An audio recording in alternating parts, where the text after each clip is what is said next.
Very good morning all, I am Pinky Malik, lecture in economics. आज के इस लेक्चर में हम क्लास 12th इकोनॉमिक्स का जो 2024 में पेपर आया था सेट ए, उसका सॉल्यूशन करते हैं। क्वेश्चन नंबर 1, इनमें से कौन सा व्यष्टि अर्थशास्त्र का अध्ययन है? राष्ट्रीय आय, वस्तु कीमत का निर्धारण, भारत में कृषि की समस्या, समग्र मांग। तो व्यष्टि अर्थशास्त्र में एक वस्तु की कीमत का निर्धारण किया जाता है, तो जो आंसर होगा वो बी होगा। क्वेश्चन नंबर 2, सीमांत उपयोगिता हो सकती है धनात्मक, ऋणात्मक, शून्य, उपरोक्त सभी। तो जो सीमांत उपयोगिता है वो तीनों हो सकती है, धनात्मक भी हो सकती है, ऋणात्मक भी, शून्य भी। तो जो आंसर होगा वो डी होगा, उपरोक्त सभी। क्वेश्चन नंबर 3, सही समीकरण चुनिए। ए आर इक्वल है एम आर डिवाइड क्यू, जो कि गलत है। सेकंड, टी आर इक्वल है ए आर डिवाइड क्यू, ये भी गलत है। थर्ड है एम आर इक्वल है delta T R divide Q, ये सही है।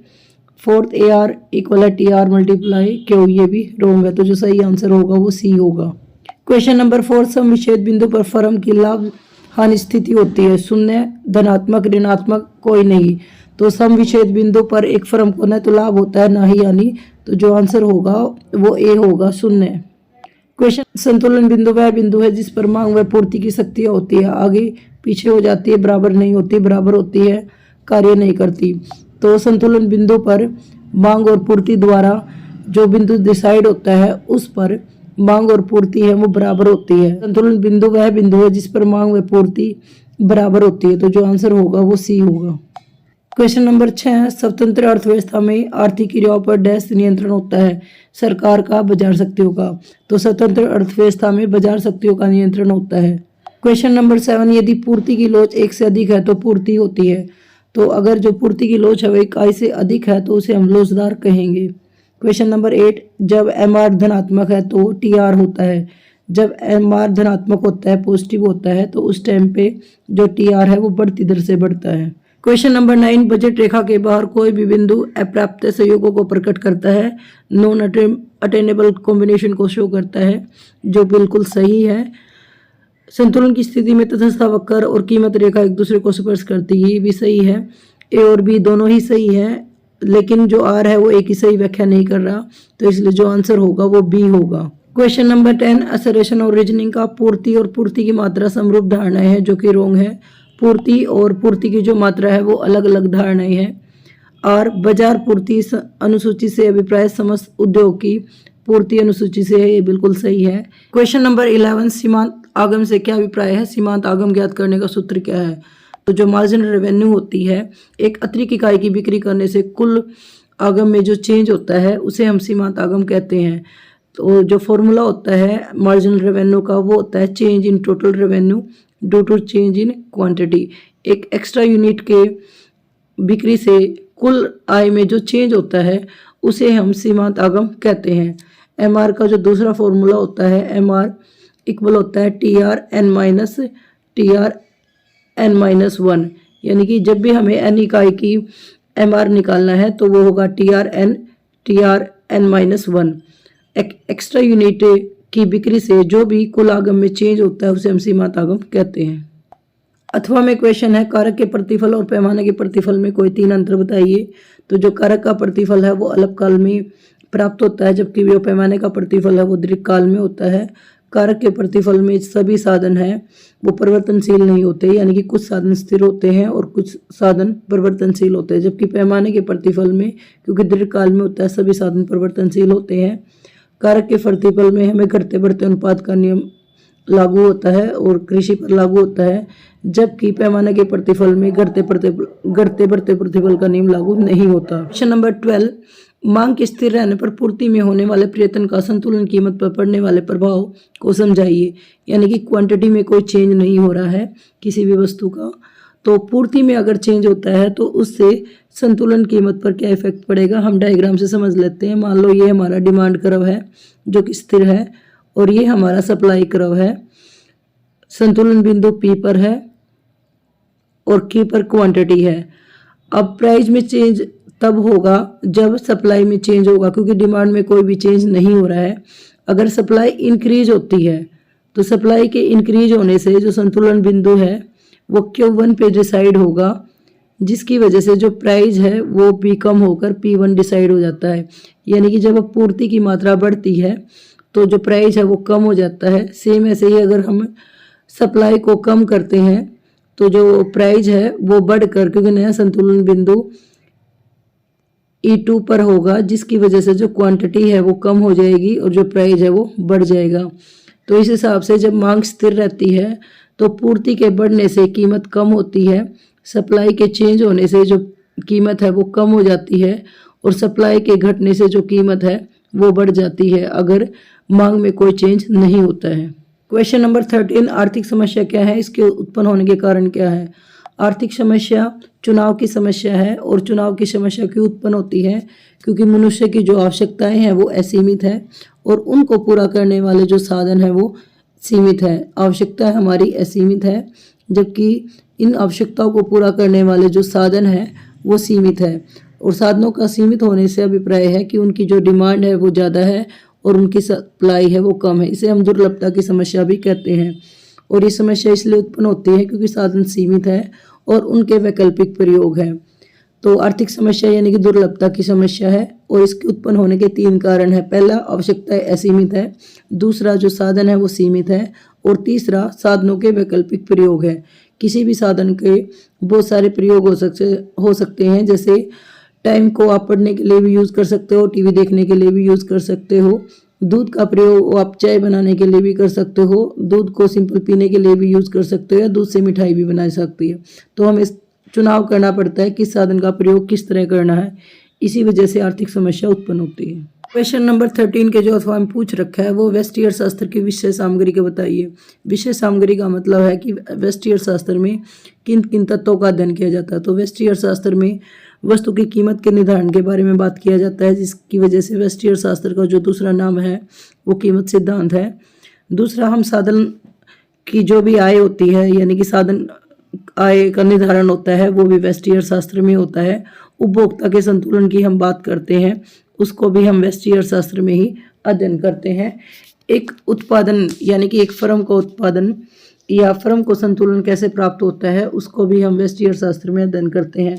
तो उत्पादन के सिद्धांत का जो अध्ययन है वो भी वेस्टी अर्थशास्त्र की विषय सामग्री है। मांग का नियम है वो भी हम वेस्टी अर्थशास्त्र में अध्ययन करते हैं। तो ये हम वेस्टी अर्थशास्त्र की विषय सामग्री कहलाएंगी। क्वेश्चन नंबर 14 में हमें तालिका पूरी करनी है जिसमें उत्पादन की इकाइयाँ दे रखी हैं। कुल लागत है, औसत स्थिर लागत है, औसत परिवर्तनशील हमें लागत निकालनी है। तो औसत स्थिर लागत निकालने के लिए और औसत परिवर्तनशील लागत निकालने के लिए हमें टोटल फिक्स कॉस्ट और टोटल वेरिएबल पता होना चाहिए।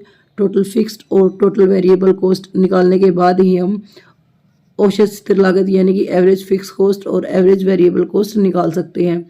तो जो टोटल फिक्स होती है, टोटल फिक्स ये होती है कि उत्पादन शून्य होने पर जो लागत है वो कितनी है। तो उत्पादन जब शून्य है उसमें जो कुल लागत है वो 75 है, तो इसका मतलब जो टोटल फिक्स कॉस्ट होगी वो 75 होगी। उत्पादन के बढ़ने या घटने से फिक्स कॉस्ट पर कोई भी प्रभाव नहीं पड़ता, तो इकाई जितनी भी होगी टोटल फिक्स कॉस्ट है वो 75 होगी। इसी तरह हम टोटल वेरिएबल कॉस्ट निकाल सकते हैं। टोटल वेरिएबल कॉस्ट निकालने के लिए हम क्या करेंगे, कुल लागत है जो हमारी टोटल कॉस्ट है उसमें से टोटल फिक्स कॉस्ट को माइनस कर लेंगे। टोटल फिक्स कॉस्ट को माइनस करने से टोटल वेरिएबल कॉस्ट निकल जाएगी। तो जब हम 75 में से 75 माइनस करेंगे तो टोटल वेरिएबल कॉस्ट 0 होगी। 95 में से 75 माइनस करेंगे तो 20 होगा, यानी कि 95 में से 75 माइनस करने से 20 होगा। 110 में से जब हम 75 माइनस करेंगे तो हमारा 35 होएगा। और इसी तरह जब 155 में से हम 155 में से जब हम 75 माइनस करेंगे 155 में से जब हम 75 माइनस करेंगे तो हमारा 80 होगा। इस तरह हमने टोटल फिक्स कॉस्ट और टोटल वेरिएबल कॉस्ट निकाल ली। हम एवरेज फिक्स कॉस्ट और एवरेज वेरिएबल कॉस्ट निकाल लेंगे। एवरेज फिक्स कॉस्ट का जो फॉर्मूला होता है वो होता है टोटल फिक्स कॉस्ट डिवाइड में क्यू, यानी कि जो भी टोटल फिक्स कॉस्ट आई है हमें उसको क्वांटिटी से डिवाइड कर देंगे। तो जब हम 75 को 0 से डिवाइड करेंगे तो हमारा जो आंसर रहेगा वो अनडिटरमाइंड रहेगा, अपरिभाषित रहेगा। 0 को जब हम डिवाइड करेंगे 75 को 1 से डिवाइड करने पर 75 होगा, 75 को 2 से डिवाइड करने पर 37.5 होगा और 75 को 3 से डिवाइड करने पर 25 होगा। इसी तरह एवरेज वेरिएबल कॉस्ट जब हमें निकालनी है तो टोटल वेरिएबल कॉस्ट को क्यू से डिवाइड करेंगे। तो फर्स्ट में 0 ही होगा, 0 को 0 से डिवाइड करेंगे, फिर आगे 20 को 1 से डिवाइड करेंगे तो 20 होगा, 35 को 2 से डिवाइड करेंगे तो 17.5 होगा। और आगे जब हम 80 को 3 से डिवाइड करेंगे तो 26.66 होगा। इस तरह हम इस टेबल को पूरा कर लेंगे। आगे क्वेश्चन नंबर 15, पूर्ति में वृद्धि के कारण बताइए। पूर्ति का मतलब प्रोडक्शन को कब बढ़ाया जा सकता है? जब उत्पादन की लागत कम आए। एक प्रोड्यूसर की अगर उत्पादन की लागत कम आएगी तो उसको उत्पादक को फायदा होगा, जिससे वो पूर्ति को बढ़ाएगा। फर्मों की संख्या में इंक्रीज हो, यानी कि जो भी उत्पादन करने वाली फर्म है अगर उनकी संख्या बढ़ जाएगी तब भी पूर्ति में वृद्धि होगी। इसी तरह अगर करों में कमी होगी, करों में कमी होने से उत्पादक को प्रॉफिट मिलेगा, जिससे भी पूर्ति में वृद्धि होगी। हमें ये समझ लेना चाहिए पूर्ति में वृद्धि का मतलब है उस वस्तु की कीमत में वृद्धि के अलावा किसी अन्य तत्व की वजह से जब पूर्ति में वृद्धि होती है या चेंज होता है तो उसे हम पूर्ति में वृद्धि कहते हैं।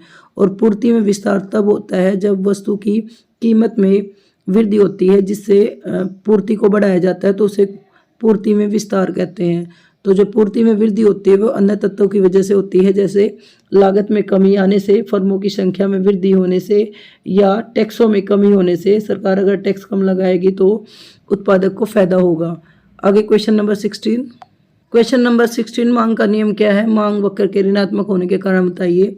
मांग का नियम हमें यह बताता है कि अन्य तत्व यानी कि अन्य बातें समान रहने पर किसी वस्तु की कीमत में और उसकी मांगी गई मात्रा में इन्वर्स रिलेशनशिप होता है। अगर किसी वस्तु का प्राइस बढ़ता है तो उस वस्तु की मांग कम हो जाती है। सेम अगर प्राइस कम होता है तो उसकी मांग बढ़ जाती है। तो नेगेटिव रिलेशन होता है किसी भी वस्तु की कीमत में और उसकी मात्रा में। इस नेगेटिव रिलेशन को ही हम मांग का नियम कहते हैं। मांग का नियम लागू होने के अलग अलग कारण हैं और मांग वक्र है वो नेगेटिव स्लोप का होता है, जिसके कारण होते हैं। एक तो है घटती सीमांत उपयोगिता का नियम। घटती सीमांत उपयोगिता का नियम हमें ये बताता है कि जैसे जैसे हम किसी वस्तु की अधिक इकाइयों का उत्पादन करते हैं तो उनसे मिलने वाली जो उपयोगिता है वो कम होना शुरू हो जाती है। दूसरा है आय प्रभाव। आय प्रभाव का मतलब ये होता है कि जब किसी वस्तु की कीमत कम होती है तो उपभोक्ता की जो आय है वो कम हो जाती है, वास्तविक आय। ऐसे ही जब किसी वस्तु की कीमत कम होती है तो उपभोक्ता की वास्तविक आय बढ़ जाती है। तो बढ़ी हुई वास्तविक आय से वो ज़्यादा वस्तुओं की डिमांड करता है और जब उसकी वास्तविक आय घट जाती है तो वो कम वस्तुओं की मांग करता है। इसकी वजह से भी जो मांग वक्र है वो ऋणात्मक होता है, यानी कि नेगेटिव स्लोप का होता है। सेकंड होता है उपभोक्ता समूह के आकार में चेंज होता है। जब भी प्राइस कम हो जाता है तो नए ग्राहक शामिल हो जाते हैं जो पहले उस वस्तु को महंगी होने की वजह से खरीद नहीं पाते थे। और सेम अगर प्राइस बढ़ जाता है तो कुछ जो ग्राहक हैं वो उस वस्तु का इस्तेमाल करना बंद कर देते हैं। और लास्ट में है विभिन्न प्रयोग। जब किसी वस्तु का प्राइस कम होता है यानी कि वो सस्ती हो जाती है तो उपभोक्ता है उस वस्तु का प्रयोग अलग अलग तरह से करना शुरू कर देता है। जैसे दूध है, अगर सस्ता हो जाता है तो उसके हम मिठाई बनाने में प्रयोग करते हैं, लेकिन वही दूध अगर महंगा हो जाता है तो उसको हम सिर्फ चाय बनाने में प्रयोग करते हैं। तो इस तरह जो मांग का नियम लागू होता है। और मांग के ऋणात्मक होने के जो कारण हैं वो इस तरह हैं। एक है घटती सीमांत उपयोगिता का नियम, दूसरा आय प्रभाव, तीसरा प्रतिस्थापन प्रभाव, चौथा उपभोक्ता समूह का आकार और पांचवा है विभिन्न प्रयोग। Next question. आगे न्यूमेरिकल क्वेश्चन है। मांग की कीमत लॉस से क्या अभिप्राय है?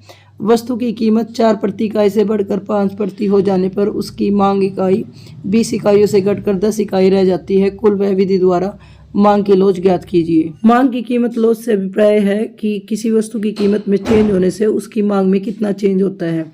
Change in quantity demanded due to change in price, percentage change in quantity due to change in price. Price में कितने परसेंट चेंज होने से क्वांटिटी में जो चेंज होता है उसे हम कीमत लॉस कहते हैं। और जो वह विधि है वो टोटल एक्सपेंडिचर को मानती है।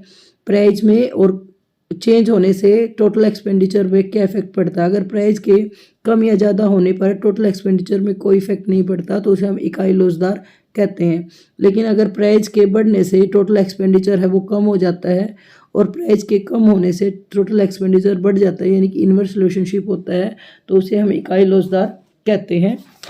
इसी तरह अगर जब किसी वस्तु की कीमत कम हो जाती है और कुल वह भी बढ़ जाता है तो उस सिचुएशन में जब पॉजिटिव रिलेशनशिप होता है तो उसे मांग की लॉस को हम कम लॉसदार कहते हैं, यानी कि इकाई से कम लॉसदार कहते हैं।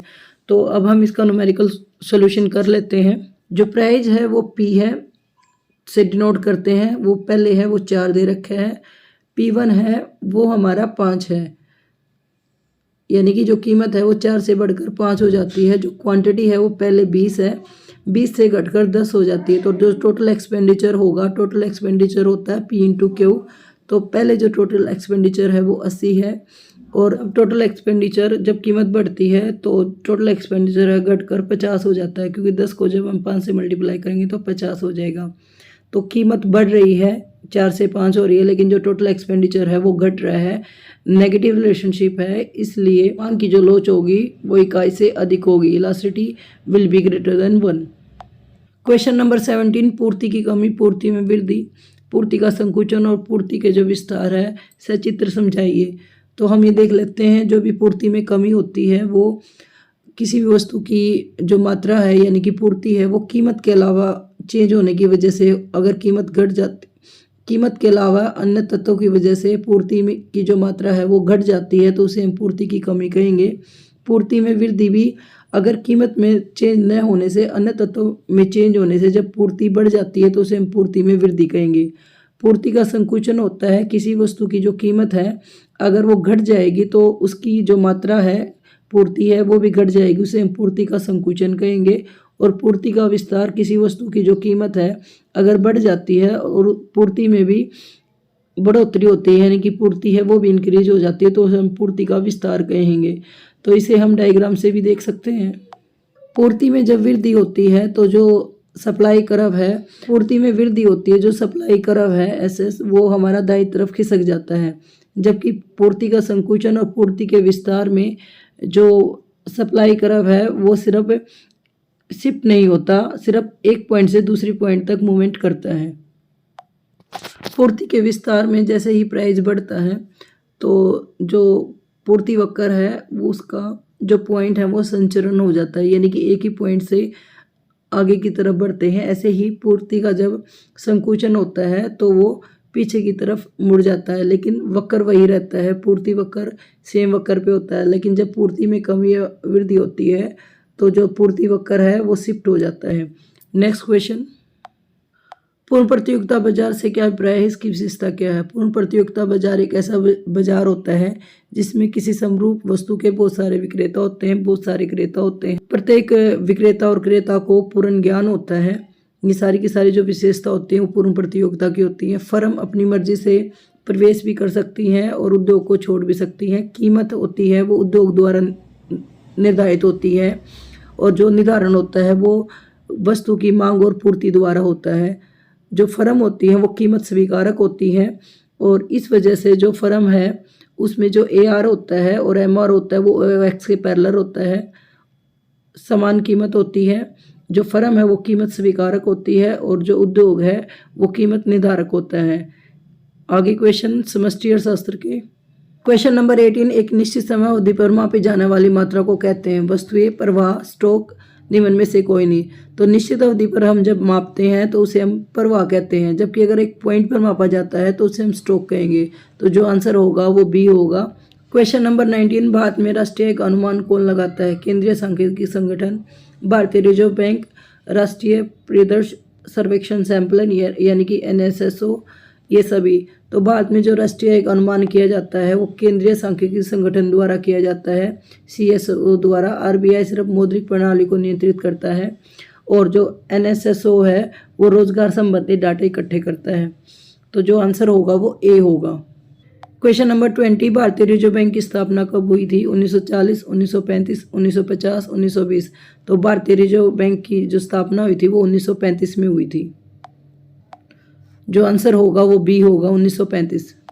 क्वेश्चन नंबर 21, सही समीकरण ढूंढिए। APC average propensity to consume delta C upon delta Y, जो कि रोंग है। APC delta Y upon delta C, ये भी रोंग है। APC delta Y upon C, ये भी गलत है। APC होता है C अपॉन वाई, तो जो आंसर होगा वो D होगा। क्वेश्चन नंबर 22, भुगतान शेष के आर्थिक सौदों को निम्नलिखित में से कौन से वर्ग में बांटा जाता है। दृश्य मदे, अदृश्य मदे, पूंजी अंतरण, उपरोक्त सभी। तो भुगतान शेष में तीनों मदे शामिल होती हैं, दृश्य भी, अदृश्य, पूंजी अंतरण। तो जो आंसर होगा वो D होगा, उपरोक्त सभी। क्वेश्चन नंबर 23, ग्रस क्षेत्र वस्तु और सेवाओं का डैश करता है, उपभोग या उत्पादन। तो जो ग्रस क्षेत्र है वो वस्तु और सेवाओं का उपभोग करता है। क्वेश्चन नंबर 24, कर सरकार को किया जाने वाला भुगतान है, ऐच्छिक या अनिवार्य है। तो कर सरकार को दिया जाने वाला अनिवार्य भुगतान है, कंपलसरी है। क्वेश्चन नंबर 25, भारत में मुद्रा जारी करने के लिए डैश विधि को अपनाया जाता है। भारत में मुद्रा जारी करने के लिए न्यूनतम सुरक्षित व्यवस्था को अपनाया जाता है। क्वेश्चन नंबर 26, कारक आय अर्जित आय है, बिल्कुल सही है। घरेलू आय में विदेशों से प्राप्त शुद्ध कारक आय को शामिल किया जाता है, गलत है। घरेलू आय में राष्ट्रीय आय में विदेशों से प्राप्त शुद्ध कारक आय को शामिल किया जाता है, घरेलू आय में इसको शामिल नहीं किया जाता है। तो ए सही है, किंतु आर असत्य है। तो जो सही आंसर होगा वो सी होगा। क्वेश्चन नंबर 27, छात्रवृत्ति एक राजस्व व्यय है, बिल्कुल सही है। सरकार द्वारा दिया जाता है, हस्तांतरण भुगतान है। छात्रवृत्ति के कारण किसी भी प्रकार की संपत्ति का निर्माण नहीं होता, ये भी सही है। और जो आर है वो ए की सही व्याख्या कर रहा है, तो जो आंसर होगा वो ए होगा। क्वेश्चन नंबर 28, पूर्ण रोजगार संतुलन और अल्प रोजगार संतुलन में अंतर बताइए। तो पूर्ण रोजगार संतुलन उस सिचुएशन पर होता है जब एडी और जो एएस है वो पूर्ण रोजगार के स्तर पर एक दूसरे के बराबर होती हैं। जो एडी और एएस है वो एक दूसरे को पूर्ण रोजगार के स्तर पर काटती हैं।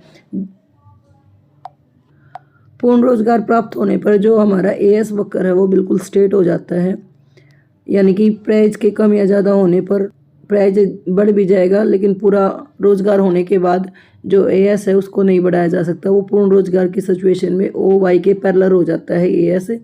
तो एएस एडी वक्र अगर एएस वक्र को पूर्ण रोजगार के स्तर पर काट रहा है तो उसे हम पूर्ण रोजगार संतुलन कहेंगे। लेकिन अगर अल्प रोजगार संतुलन होगा तो जो एडी है वो पूर्ण रोजगार से पहले एएस को कट करती है, तो उसे अल्प रोजगार संतुलन कहते हैं, क्योंकि रोजगार तब तक इकोनॉमी में प्राप्त नहीं होता है। आगे अथवा में न्यूमेरिकल क्वेश्चन है, यदि किसी अर्थव्यवस्था में 100 करोड़ रुपए का अतिरिक्त निवेश किया जाए तो आय में कितनी वृद्धि होगी।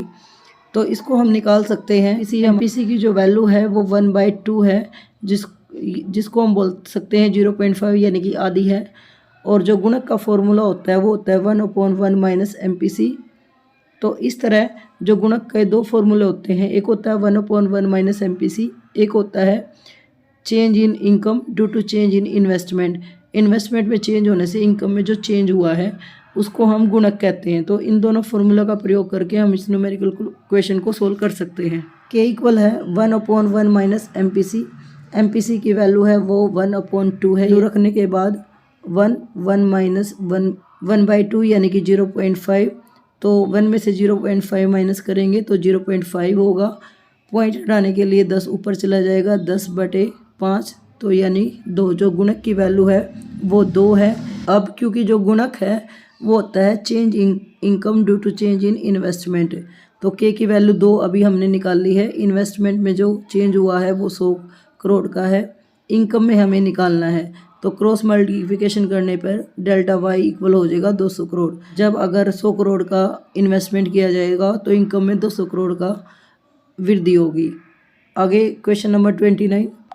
क्वेश्चन नंबर 29, व्यापार शेष और भुगतान शेष में कोई 3 अंतर बताइए।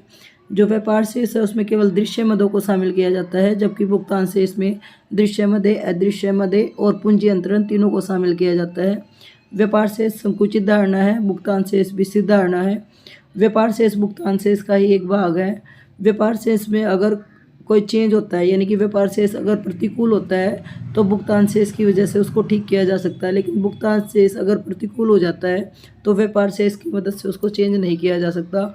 अर्थव्यवस्था की दृष्टि से भी भुगतान शेष है वो ज़्यादा यूजफुल होता है। किसी देश के बारे में सही इमेज, सही पिक्चर के बारे में हमें बताता है, आर्थिक लेन देन के बारे में हमें बताता है, जबकि जो व्यापार शेष है वो एक संकुचित धारणा है। क्वेश्चन नंबर 30, पूंजीवादी अर्थव्यवस्था के कोई 4 लक्षण बताइए। पूंजीवादी अर्थव्यवस्था में जो नियंत्रण होता है वो बाजार शक्तियों द्वारा होता है। किसी भी वस्तुओं का जो निर्धारण होता है वो मांग और पूर्ति द्वारा होता है, यानी कि जो भी कंट्रोल होता है अर्थव्यवस्था पर वो बाजार का होता है। जो उपभोक्ता है वो प्रभु होता है, उपभोक्ता प्रभुत्ता होती है। उपभोक्ता जो चाहे उसके अकॉर्डिंग ही उत्पादन होता है। निजी संपत्ति का अधिकार होता है, और लास्ट में सरकार का जो नियंत्रण होता है काफ़ी कम होता है। अथवा में जो क्वेश्चन है, अंतिम वस्तु और निजी मध्यवर्ती वस्तुओं के बीच में अंतर बताना, तो अंतिम वस्तुएं वे वस्तुएं होती हैं जिनका उत्पादन हो चुका होता है, वो उत्पादन सीमा को पार कर चुकी हैं, जबकि जो मध्यवर्ती वस्तुएं होती हैं वो उत्पादन सीमा के अंदर होती हैं, अभी उनमें उत्पादन होना बाकी है, यानी कि मूल्य वृद्धि होने उनमें बाकी है। अंतिम वस्तुओं की मध्यवर्ती वस्तुएं अंतिम वस्तुओं का उत्पादन करने के लिए प्रयोग की जाती है। मध्यवर्ती वस्तुओं को हम कच्चे माल के रूप में देखते हैं और मध्यवर्ती वस्तुओं का प्रयोग अंतिम वस्तुओं को बनाने के लिए किया जाता है। राष्ट्रीय आय की जब हम गणना करते हैं तो अंतिम वस्तुओं को उसमें शामिल किया जाता है, लेकिन मध्यवर्ती वस्तुओं को उसमें शामिल नहीं किया जाता। क्वेश्चन नंबर 31, न्यून मांग को ठीक करने के राजकोषीय नीति बतानी है। राजकोषीय नीति वो नीति होती है जो सरकार की कर और सरकार के जो राजस्व खर्च है उनके बारे में बताती है कि जो कर में कैसे कमी कर सकती है या आर्थिक मदद देकर कैसे न्यून मांग को ठीक करती है। न्यून मांग वे सिचुएशन होती है जिसमें जब एग्रीगेट डिमांड है वो पूर्ण रोजगार के लिए जितनी मांग चाहिए उससे कम होती है और एग्रीगेट सप्लाई से कम होती है। तो न्यून मांग को तब ठीक किया जा सकता है जब लोगों के पास पैसे हों, और तो इसलिए जो सरकार है वो कर में कटौती करती है और सरकार निर्माण कार्यों पर ज़्यादा खर्च करती है। इस समय जो सरकार है वो घाटे की वित्त व्यवस्था अपनाती है। घाटे की वित्त व्यवस्था अपना कर सरकार नए नोट छापती है, जिससे लोगों के पास पैसे होते हैं, उनके पास जो क्रय शक्ति है वो बढ़ जाती है और न्यून मांग ठीक हो जाती है। इस तरह सरकार न्यून मांग को ठीक करने के लिए करों में कटौती करती है, सार्वजनिक व्यय में वृद्धि करती है, सार्वजनिक ऋण में कमी करती है ताकि लोगों के पास पैसे हैं वो हो जाए, और घाटे की वित्त व्यवस्था अपनाती है। जब भी सरकार के खर्चे बढ़ेंगे तो लोगों की जो आय है वो भी बढ़ेगी। नेक्स्ट क्वेश्चन नंबर 32, कर किसे कहते हैं? प्रत्यक्ष कर और अप्रत्यक्ष करों में कोई 3 अंतर बताइए। कर क्या है? कर एक अनिवार्य भुगतान है जो सरकार को दिया जाता है। ये सरकार परिवारों पर भी लगा सकती है, फर्मों पर भी लगा सकती है। कर एक ऐसा आवश्यक भुगतान है जो सरकार को परिवारों, फर्मों या संस्थागत इकाइयों द्वारा दिया जाता है। इसके बदले में किसी भी प्रकार की सेवा की इच्छा नहीं की जा सकती। बदले में आपको कोई सेवा मिल भी सकती है या नहीं भी, लेकिन कर प्रत्येक व्यक्ति को चुकाना पड़ता है जिस पर कर लगाया जाता है। प्रत्यक्ष कर और अप्रत्यक्ष में अंतर, प्रत्यक्ष कर उसी व्यक्ति को देना पड़ता है जिस पर यह कर लगाया जाता है, यानी कि कराघात और करापात प्रत्यक्ष कर पर सेम ही होता है, लेकिन अप्रत्यक्ष कर किसी दूसरे व्यक्ति पर डाला जा सकता है। अप्रत्यक्ष कर लगाया किसी और व्यक्ति पर जाता है, लेकिन देना किसी और को पड़ता है। प्रत्यक्ष कर जैसे कि आयकर होता है, आयकर जिस व्यक्ति पर लगाया जाता है उसी व्यक्ति को देना होता है, लेकिन अप्रत्यक्ष कर जैसे कि बिक्री कर, ये लगाया किसी और पर जाता है। मान लो किसी दुकान पर लगाया जाता है बिक्री कर, लेकिन दुकानदार इसको आगे उपभोक्ताओं को टाल देता है, यानी कि जो भी उपभोक्ता उस वस्तु को यूज़ करता है तो उत्पादक या बिक्री करने वाला जो विक्रेता है उससे ले लेता है। तो जो अप्रत्यक्ष कर है उसमें कराघात और करापात दोनों अलग अलग होते हैं। अप्रत्यक्ष कर में करों के भार को टाला जा सकता है, लेकिन प्रत्यक्ष कर में करों के भार को टाला नहीं जा सकता है। 33, राष्ट्रीय मापने की आय विधि बताइए।